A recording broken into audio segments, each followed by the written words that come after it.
When should you revise a strategic plan?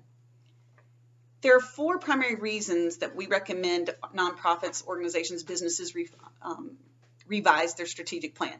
The first is if you have achieved all the goals in advance. Kudos to you. It's time to step back and say, you know what, we've accomplished this. Where do we go from here? So achieving your goals early is a great time to revise your plan so that you can continue to grow.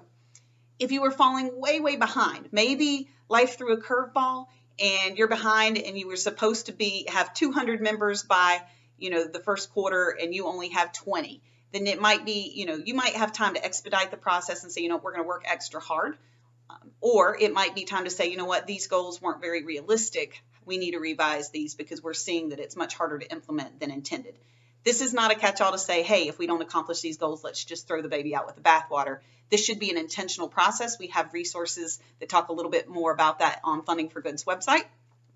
But if you've accomplished your goal number 1, number 2, if you've fallen way short, you're way behind, and it's time to reconsider those goals, that would be the second time.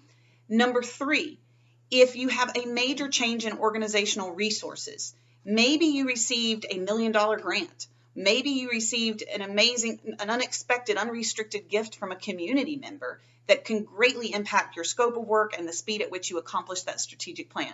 So a major shift in resources. Maybe you lost your facility and all of a sudden, instead of focusing on growth, you're having to focus on starting over and rebuilding. So a major change of resources would be a third reason to revise your plan. And finally, a major change in your community landscape and the needs that your mission addresses. It might be that another nonprofit closed their doors and you're going to have to fill in the blanks. You're going to have to address those gaps. It might be that a new nonprofit came into town or a new business came into town and they're covering some of the things that you were working on and you realize they're more equipped to do that. We don't need to waste our time, energy, resources on that.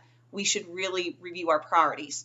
So again, 4 reasons to review and revise your strategic plan: exceeding goals or meeting them early, delinquency on goals, change in your resources, and change in community landscape and needs.